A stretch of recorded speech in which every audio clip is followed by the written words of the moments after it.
నమస్తే అండి. సంశయం సార్. అయితే అసలు మొదటిసారిగా అమ్మవారి పాదాన్ని మీరే చూసారు. మీకే కనిపించిందంటూ కూడా చెప్తున్నారు. అసలు చూడగానే మీకెలా అనిపించింది? అసలు ఏం జరిగింది అసల? ఆ రోజు పడి పూజకెళ్ళొచ్చాం సార్. 9:30 టైంలో మేము పడి పూజకి బయలుదేరాము. డోర్స్ దగ్గరికేసినాం. డోర్లు చాలా వెయిట్ ఉంటాయి. పిల్లలు నువ్వు దొబ్బి బయటికి లోపలికి వచ్చేంత దూరం ఉండే చాలా వెయిట్ ఉంటాయి డోర్స్. దగ్గరికేస్తే మేము తీయడానికి కూడా 2 సెకండ్లు పడతది. పడి పూజకెళ్ళాము. పడి అయిపోయిన తర్వాత అల్పారం చేసేసి స్వాములం వచ్చినాం. అంటే నలుగురం స్వాములం వచ్చినాం ఫస్ట్. ఫస్ట్ ఇద్దరు స్వాములు ఏం చేశారంటే డోర్లు ఓపెన్ చేసారు. మేము ఎప్పుడు గత కొన్ని సంవత్సరాల నుంచి డోర్లు క్లోజ్ ఉన్నప్పుడు మేము డోర్ లాక్ చేస్తాం. సప్పట్లు కొట్టి డోర్ ఓపెన్ చేస్తాం. ఏమైనా ఉంటే గిన వెళ్ళిపో ఆ ఉద్దేశంతో మేము వచ్చినామన్న నమ్మకాన్ని ఇట్లా లాక్ చేస్తాం అన్నమాట. మా స్వామి ఏం చేసిండు, ఒక స్వామి దాని ముందు ఓపెన్ చేసిండు. సో డైరెక్ట్ దర్శనం. భయపడి బయటకు వచ్చేసిండు. స్వామి అనగానే నేను వచ్చేసాను. చూసినాక ఒక రకమైన వైబ్రేషన్ ఉంది. 2 నిమిషాలు మాకంతా గూస్ బంప్స్ వచ్చేసినాయి. 5 నిమిషాలు కూర్చుండిపోయాను. మాకు అర్థం కాలేదు ఫస్ట్. ఇప్పుడు జరిగిన సంఘటన ఇది. ఇంకోటి ఏంటంటే పోయేటప్పుడు బండారు కానీ బండారు అంటే పసుపు ఎక్కడ లేకు క్లీన్ నీట్ ఉంటుంది, అంతా నీట్ చేస్తాం ఎప్పుడు కూడా మేము. అది చల్లినట్టు ఉండే యాక్చువల్లీ అందులో మన పసుపు దానిలో ఫింగర్ ప్రింట్స్ ఉండే. ఇట్లా తీసి చల్లినట్టు ఉండే. అది కూడా మేము పంతులుగా చెప్పినాము. మేము మా లేడీస్ ఉంటారు కదా, అందరు అమ్మాయిలు వచ్చే వరకు వాళ్ళు డిస్టర్బ్ చేశారు. అది కూడా ఉండేది ఉంది. చలినట్టు ఉంది క్లియర్ గా. ఎవరైనా చిన్నపిల్లలు చేపెట్టినంటే హైట్, చాలా హైట్. ఓకేనా స్వామి, చలినట్టు ఉంది. ఫస్ట్ మేము భయమే స్వామి. 5-10 నిమిషాలు మాకు అర్థం కాలేదు. స్వామికి వెంకటరమణ స్వామికి పుల్ల వెంకటరమణ గారికి ఫోటో షేర్ చేసినాం, వాట్సాప్ చేసినాం. ఏం అర్థం కాలేదు ఫస్ట్. ఇదేం వైరల్ చేయకుండా అని చెప్పినాం. ఫస్ట్ ఏంటి తెలుసుకోవాలి కదా మనకు కూడా ఒక క్లారిటీ. మాకైతే ఆ వైబ్రేషన్ కనిపించింది. మనం చెప్తే కూడా పబ్లిక్ అర్థం కావాలి. ఎవరికైనా చెప్తే కూడా అరే ఇదేంటండి కాంట్రవర్సీ అని చెప్పేసి ఆయన ఫోన్ చేసి నైట్ ఎవరు రాలేదు, ఎవరు చూడలేదు కూడా. ఫస్ట్ ఆ నైట్ అంతా భయంతోనే పడుకున్నాం. పైన వెళ్ళాము. ఎవరికి నైట్ కింది కూడా దిగలేము. నైట్ ఎప్పుడన్నా ఎవరైనా స్వాములు దిగితే ఆయన కూడా ఒక మనిషి వస్తాం కంపల్సరీ. ఎందుకంటే ఇక్కడ 20 సంవత్సరాల నుంచి ఉంటాం మేము. ఇక్కడే ఉంటాం మేము. ఆ సన్నిధానం ఇది.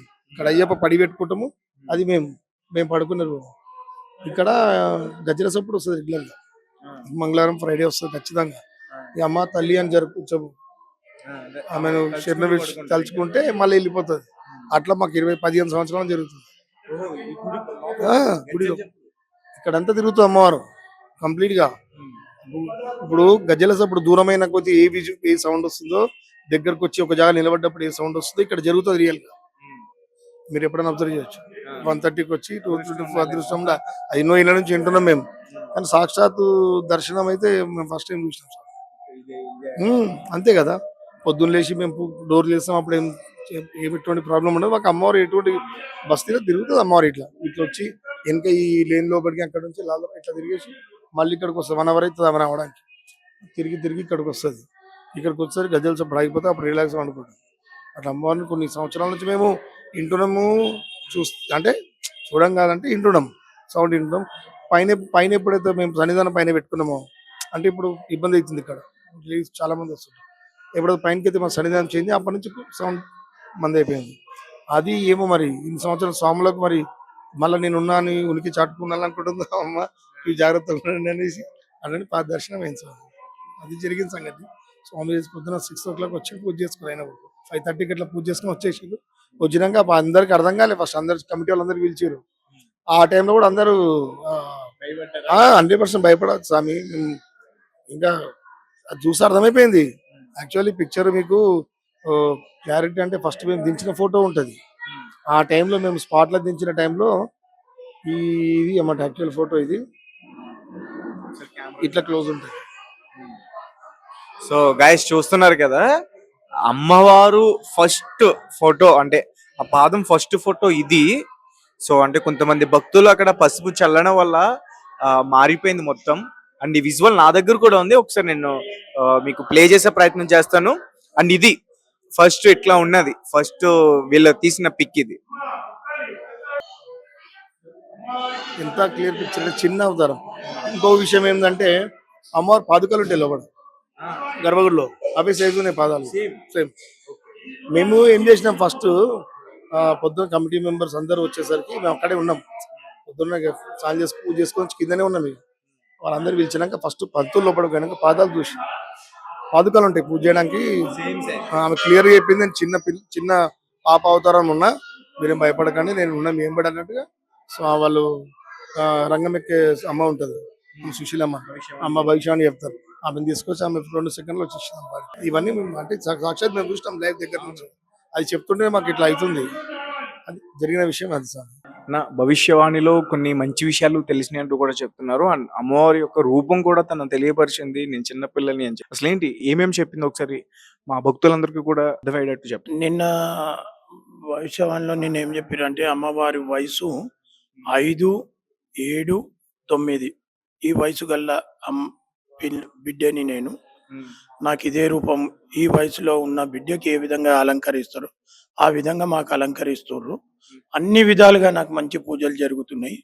ఇంత పూజలు జరుగుతుంటే ఇది వదులుకొని ఇంకెక్కడ పోతా, నేను ఎక్కడ పోను, ఇక్కడనే ఉంటా, అన్ని విధాలుగా కాపాడుకుంటా అని చెప్పడం జరిగింది. రెండవది ఏంటిదంటే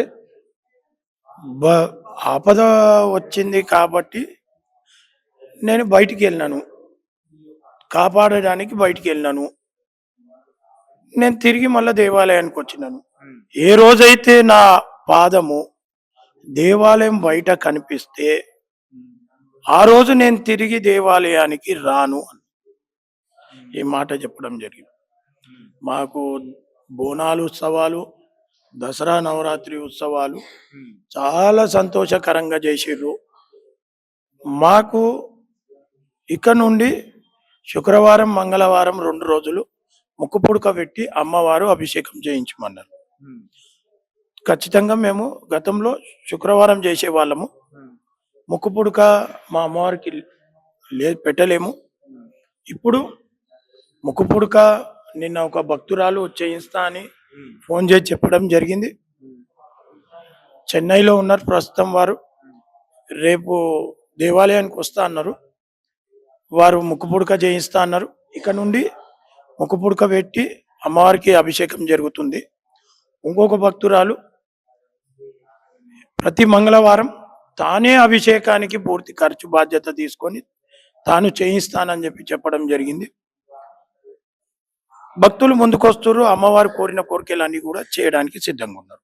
దేవాలయ కమిటీ అందరం కూడా అన్ని విధాలుగా సిద్ధంగా ఉన్నాము చేయడానికి. మేము అయితే అన్న నాకేమనిపించిందంటే అసలు మన హైదరాబాద్ లో టెంపుల్స్ పైన, అమ్మవారి విగ్రహాల పైన అటాక్స్ జరుగుతున్నాయి, తగ్గినాయి. ఇప్పుడు సడన్ గా ఇది చూసిన తర్వాత కొంచెం భక్తుల్లో కూడా ఒక పాజిటివ్ వైబ్ అనేది వచ్చింది. సో దీన్ని ఎలా చూడొచ్చు అంటారు మీరు?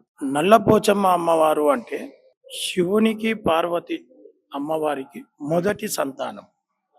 ఈ మాట నిన్న భవిష్యవాణిలో వారు చెప్పిన మాట. అమ్మవారే స్వయంగా నిన్న చెప్పడం జరిగింది. శివునికి పార్వతికి మొదటి సంతానము నల్లపోచమ్మ. ఈ విగ్రహాలు దాడులన్నీ ఎక్కడ జరుగుతున్నాయి? చెల్లెల మీద జరుగుతున్నాయి, అమ్మవారి విగ్రహాల పైన జరుగుతున్నాయి, నవగ్రహాల పైన జరుగుతున్నాయి, శివుని విగ్రహాల పైన జరుగుతున్నాయి. బహుశా అలాంటి సంఘటన మొన్న రాత్రి ఏదన్నా ఇక్కడ ఉన్నటువంటి పురాతనమైన దేవాలయాల జరుగుతుండేనేమో. అందుకోసమే ఈ అమ్మ నల్లపోచమ్మ ఆ ఆపదని కాపాడడానికి, హిందువుల మనోభావాన్ని కాపాడడానికి బయటికి రావచ్చు. అలాంటి ఎందుకంటే ఇక్కడ గతంలో ఇక్కడనే రక్షాపురంలో జరిగింది. ఇప్పుడు ఈ పక్కనే పురాతనమైన వెంకటేశ్వర స్వామి దేవాలయం ఉన్నది, శివాలయం ఉన్నది, లాల్ దర్వాజా మహంకాళి దేవాలయం ఉన్నది. దాడి చేసే వాళ్ళ ఉద్దేశము మతానికి, ఒక మతాన్ని కించపరిచే విధంగా, ఒక మానవభావాలను దెబ్బతీసే విధంగా వాళ్ళు దాడి చేస్తారు. అలాంటిది ఏదైనా చేస్తాను వాళ్ళ ఒక ప్లాన్ ఉండొచ్చు. అలాంటి దుష్ట శక్తులని అంచివేయడానికి మా అమ్మవారు బయటికి వెళ్ళి ఉండొచ్చు. ఆపద అంటే అది గిట్ట కావచ్చు. ఇప్పుడైతే కరోనా లేదు, ఎటువంటి వైరస్ లేదు, ఏ ఆపద నుంచి కాపాడుతుంది పాత బస్తిలా? హిందూ దేవాలయం పైన మరొకసారి ఏదన్నా జరగాల్సింది కాపాడడానికి బయలుదేరింది అనుకోవచ్చు. అసలేంటి ఇప్పుడు మీరు మొత్తం కూడా అది ప్రతిష్ట చేయడానికి కూడా సిద్ధమయ్యారు. చాలా పెద్ద పెద్ద మొత్తంలో అంటూ కూడా చెప్తున్నారు. ఏంటి ఎప్పుడు స్టార్ట్ చేస్తున్నారు? యాక్చువల్గా మేము రేపు ప్రతిష్ట అనుకున్నాము.